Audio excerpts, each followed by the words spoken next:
It's the Real Estate Podcast, brought to you by ANZ Home Loans for financial well-beings. And welcome back to another episode of the Real Estate Breakfast this morning as we talk property news 7 days a week, as heard on iHeartRadio, Spotify, Apple Podcasts and Amazon. Hope you've had a fantastic week. It is a Friday, June the 28th. We're nearly at the end of the month. And if you are buying or selling at the moment, winter in Australia does present a unique landscape for buying and selling properties. Despite the colder conditions, it does offer distinct advantages. Now, some agents will say that with reduced competition, they can focus, this is the agent, can focus more intensely on properties. Winter listings, agents will say, tend to attract committed buyers, avoiding the casual viewers, which does enhance, they say, the quality of leads for them to run down.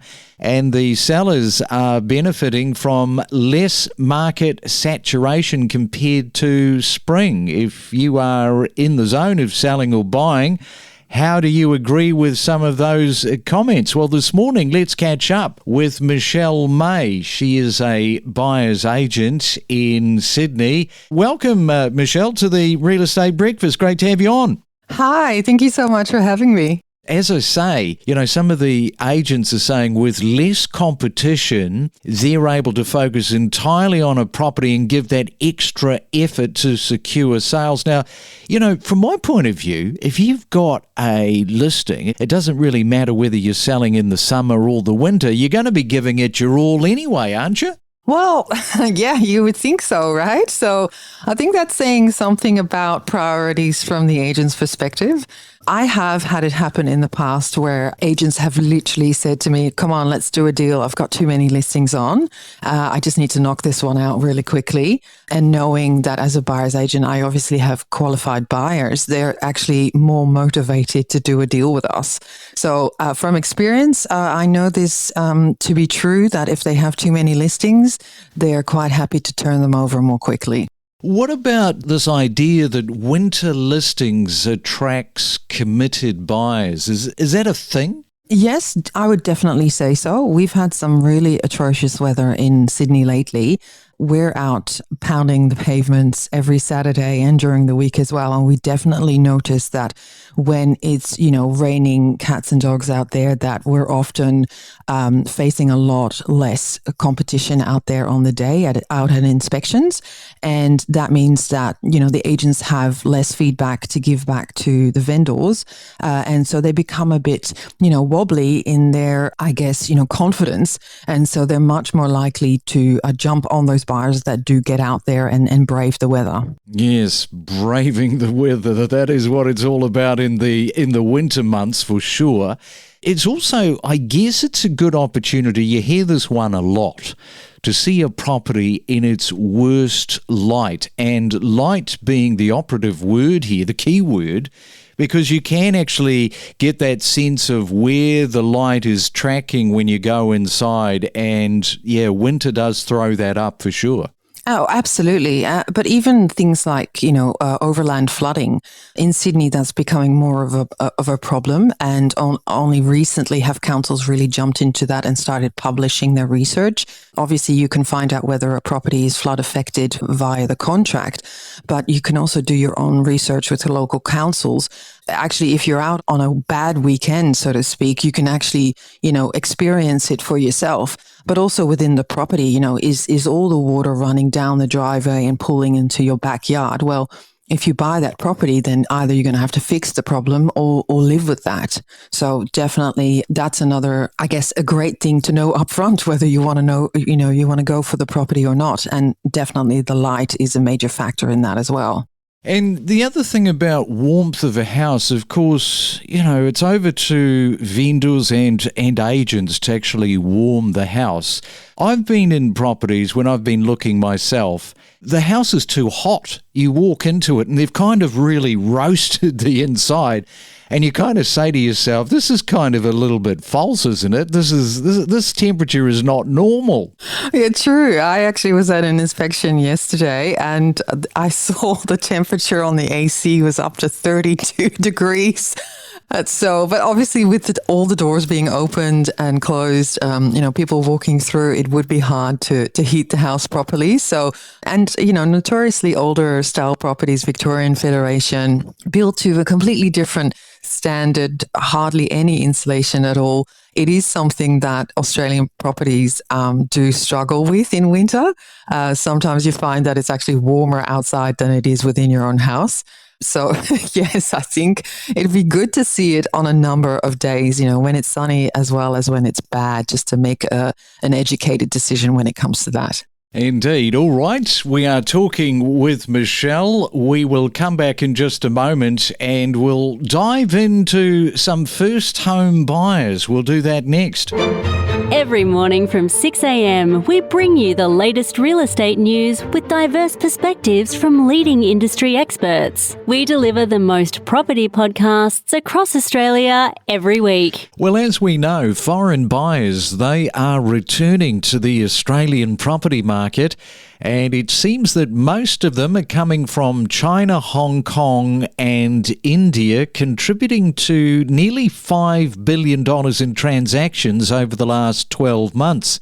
And real estate agents note that an increasing trend of families abroad purchasing homes for either their children studying or working in Australia, with many aiming for permanent residency. However, foreign buyers still represent just 1% of Australia's $407 billion market. I think if you were to ask the average Aussie in the street, how many foreign buyers, what does that represent in overall scale? None of them would probably be able to say just 1%. It probably feels like that figure is a lot higher. We help to break down real estate every day to help you better understand the Australian property market. You can join the conversation every week on the Real Estate Podcast. And it is a Real Estate Friday, working towards the weekend after we get today done. And we are in Sydney talking with Michelle May, a buyer's agent, talking about all of the warm, inviting homes that are presented by vendors and also, of course, the agents that do their level best. Let's just segue now, Michelle. I want to talk about the rise of the first home buyers and the assistance of parents. What are you seeing at the moment as you deal with, and I guess a lot of them, when they do come to you, it might be the mum and dads, is it, as opposed to the kids wanting to engage with a buyer's agent? Yes, definitely. We've definitely seen a rise in inquiries from the parents first. By and large, most first home buyers are assisted with parental backup, whether that's in the form of a guarantee, a gift, or an interest in the property, because, the facts are that property has become almost unaffordable. So if you're a first home buyer struggling to do it on your own, you're competing with other people of your age who are then backed up by, a generation that has a lot of power behind them. So we're definitely seeing that happening more and more on the ground as well. So mum and dad, they get in contact with you. I'm really interested in the dynamics here. Mum and dad, they call you, you do a bit of a round table, you sit down with the children that are actually buying the property with the help of mum and dad. That first up meeting, correct me if I'm wrong, but there's probably a lot of questions coming from the parents about, what if this, what if that? Is that right? Is that fair to say? Yeah, absolutely. And it adds a layer of complexity for us as buyer's agents, because we really need to ascertain who are the real decision makers, how much autonomy do the children actually have. Because I actually recently had to fire clients because the parentals were getting way too involved and were vetoing properties that the child would actually go for. it became impossible to navigate because they really hadn't sorted out between themselves what the sort of the hierarchy was going to be. So I think when parents are thinking about helping their children, they do have to think about these things up front, have the hard conversations up front. For example, even thinking long term, when it comes to selling, are they going to take a part of the profit? Or if there's a partner involved as well, how do they structure this? So I think it would be prudent for them to potentially speak to a solicitor, think about the financial setup before they just go out and start looking at property by themselves. Hey, that is really interesting what you said about taking profit share out of the property. I've never heard that one. I mean, you'd be looking at your mum and dad and saying, really, you want to take profit share out of the house? We're talking about large amounts of money in general. Parents are contributing usually, tens of thousands, if not hundreds of thousands to the property transaction. And potentially they are taking this as equity out of their own property, savings for their retirement. So if they want a piece of that in future times, then, you need to have had that conversation up front, because we all know that once money gets involved, people can do strange things, even if you are related. As I said before, if there's a partner involved as well, what if they split up and have to sell the property? Do they then give the gift back to the parents, or how does that all work? So you really got to look at it from all angles and not just go, yeah, it'll be all right. Because as I said, there's a lot of money involved in the transaction. Yeah, I'm just thinking of mum and dad with the daughter. They want to help her get into the property. Her partner or husband, they've always looked down on this as not being good enough for their daughter. I can imagine that dynamic is very interesting to sort of dissect and be in the middle of as a buyer's agent. Absolutely. And that's why, we've really learned how to have these conversations up front and really understand the nitty-gritty. And we do ask the difficult questions, even if the family themselves feel uncomfortable about it, because you need to have that open line of communication, the transparency for a buyer's agent to really be able to do their best job. We do have parents coming to us as well and say, listen, your services are our gift to our children, and we're going to be at arm's length because your job as a buyer's agent is to help our children find and buy the best possible property for their budget. So I think that in many ways is probably the most effective way of working together. But we have said no to parents who have inquired in the past as well, because we just thought, no, this has got all the markers of the red flags. We think this is just simply not going to work. So yes, as a buyer's agent, this has definitely added a level of complexity that we in previous years never had before. Yeah, layers and layers of complexities when it comes to parents chipping in for their children. Hey, great to chat, Michelle. All things selling and buying properties during winter to those first home buyers.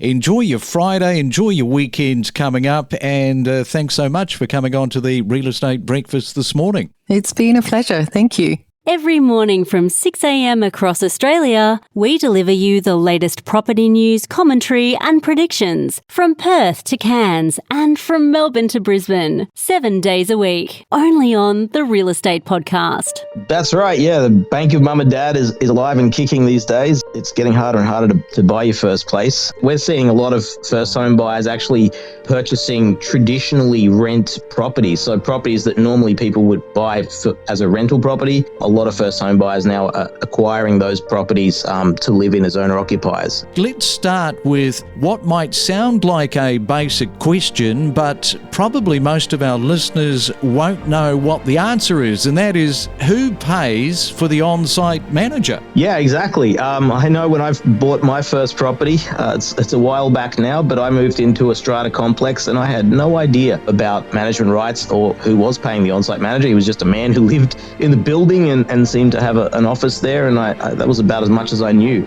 We connect you to the best real estate information across Australia. The Real Estate Podcast.